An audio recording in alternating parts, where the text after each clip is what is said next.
Pop Talk Cinema remains unchanged. Let's watch. Hello, everyone. I'm Lily Parker today. I'm bringing you a story about three people taking cold showers, a tale of the delicate and reckless lives of young men and women. Our protagonist, Mick, is a high school boy from a poor family. To save on household expenses, his mother turns off the hot water in the dead of winter, forcing Mick to endure the cold showers and drink cold chocolate.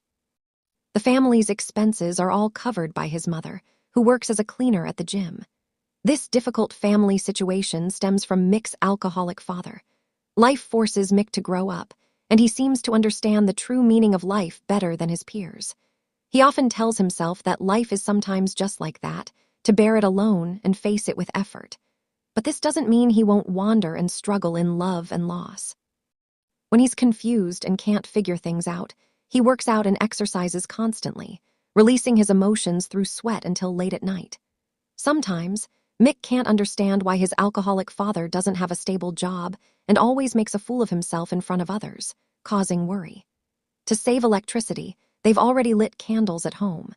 After washing her hair, his mother doesn't even use the cooking pot, putting her head in the oven to dry it with the residual heat. Life had caused his mother endless suffering.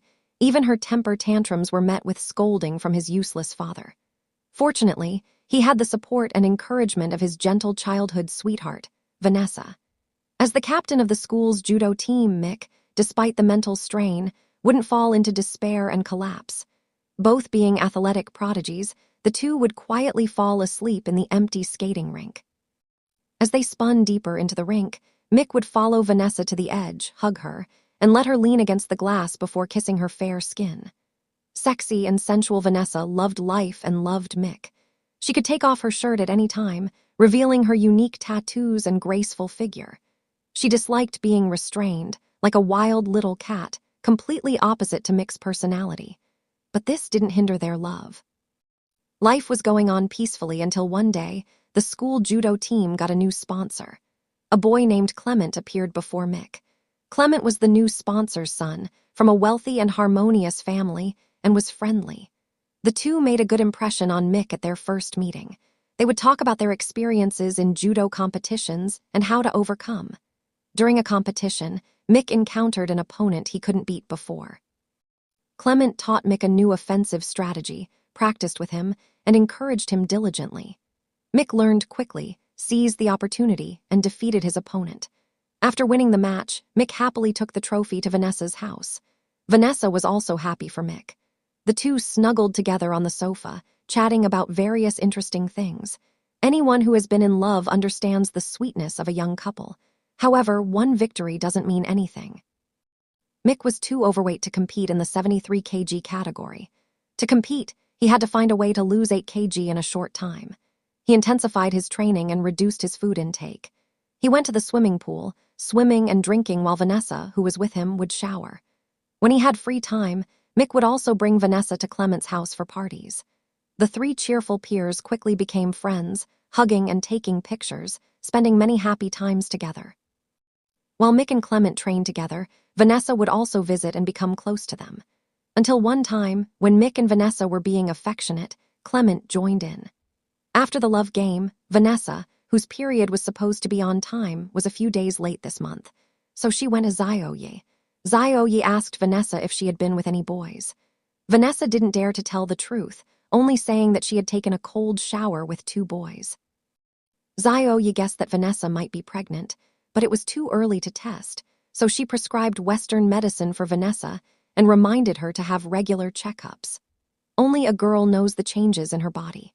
Mick and the other 2 straight men didn't understand these things. Mick just thought he could happily share the same girl with his friends. The 3 of them thought about going to a hotel, but Mick didn't have enough money and didn't want to use Clementine's money. The doctor's shyness hurt Mick's pride, so after some arguing, Vanessa and Clementine went into the hotel. Mick stood at the door and waited for a while. He looked up and saw Vanessa waving at him from the window of the room. Clementine hugged Vanessa from behind, and the two began to be intimate by the window. Mick began to feel a sense of unease.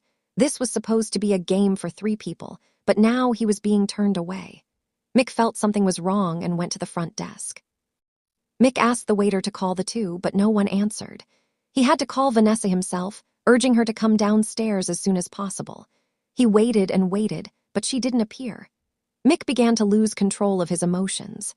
He rushed to the room and found the door ajar. Opening it, he saw Vanessa naked, walking past him and silently into the bathroom, her affections with Clementine growing stronger. Outside, Mick listened to the playful banter from the bathroom, his mind and body nearly collapsing. But when he heard Clementine pick up the phone to call him, Mick fled in a panic. He left dejectedly. While walking, they received a call from Vanessa. Vanessa asked Mick to return to the hotel and join them. She didn't see anything wrong with this, but Mick's attitude had changed. This game, which should have been his to lead, suddenly felt irrelevant to him. In Mick's heart, Vanessa had gone from an angel to a slut. When Vanessa threw herself at Clementine, Mick realized this was his fear of things he couldn't fully control. He decided to cut ties with Vanessa, even though they had been friends for many years. Their bodies were mature enough to do anything an adult could do, but they didn't know that young people's hearts were completely unprepared to bear all the consequences. Perhaps it was because of inner imbalance. Perhaps if the rich man that night had been Mick, this wouldn't have happened. Thinking of this, Mick went to the gymnasium to find his mother, wanting some money. But his mother's hard-earned money was barely enough for the family. How could she possibly have spare money for Mick? No matter how much Mick pleaded, his mother wouldn't budge. In the following days, Mick continued to diet and exercise to lose weight for the competition, but he also started avoiding Vanessa and no longer answered her calls. But perhaps affected by his disappointment, his weight loss plan was not successful. On the day of the competition, the coach found that Mick's weight was below the standard, just 1 pound short. In his anxiety, the coach took Mick to the bathroom and put his hand in his mouth, trying to help Mick vomit, hoping that vomiting would make him reach the standard. After coming out of the bathroom, Mick's weight was still a little over. Clement, standing behind him, gently helped Mick lift his hand, and this time he finally passed. Mick entered the locker room to prepare for the upcoming competition, but unexpectedly, Vanessa arrived, having come specifically to cheer on Mick. However, Mick believed that the two were no longer together and that what had happened could never be undone. Vanessa didn't quite understand. Although she had slept with other boys, it was with Mick. Mick didn't know how to respond and decided to end things with Vanessa. He needed to finish the competition first. Vanessa had no choice but to come to the arena, but the girl, seeking revenge, kept circling around Mick, even leaning on Clementine. Mick, distracted, completely forgot his strategy and lost his composure, ultimately losing the match. In the heat of the moment, Mick slapped Vanessa hard, drawing blood from her mouth. They finally realized that indulgence only brought temporary satisfaction, and everyone had to bear the bitter consequences. Unaware of this, Clementine quickly stopped Mick, causing chaos on the field. Mick's parents, watching from the sidelines, were even more bewildered. As time passed, the drunkard gradually forgot about the farce. By the time Mick wanted to find Vanessa, it was too late. Until one day, Mick and Clementine met. Mick, who had earned some pocket money playing the tambourine, generously offered to pay for drinks. When he took out his wallet, Clement saw photos of a boy and a girl inside, clearly Mick and Vanessa as children. Clement pressed Mick about whether they were still in contact.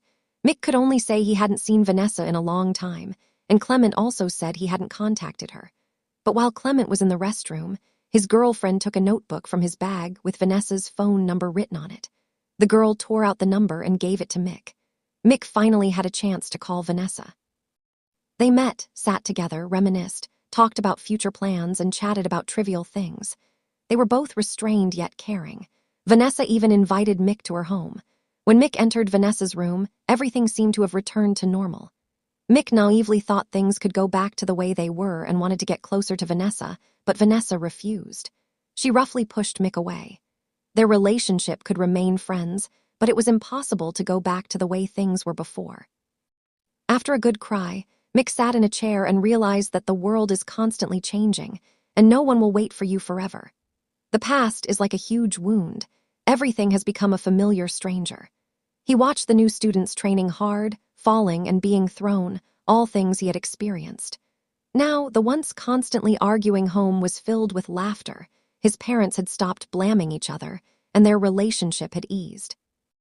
Mick told himself that things had changed, What was there to be dissatisfied with? They had all paid the price for all of this. He was no longer a child. He had his own life to live and shouldn't dwell on the past. This change seemed to be what Mick had always wanted, but it wasn't developing in the direction he had envisioned. Perhaps from the beginning, it was impossible to know what the ideal future truly held.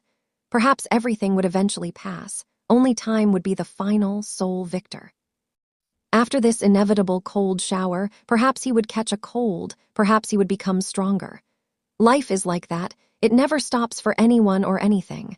Hope you enjoyed today's story. Thank you for listening. If you liked it, please like and subscribe. See you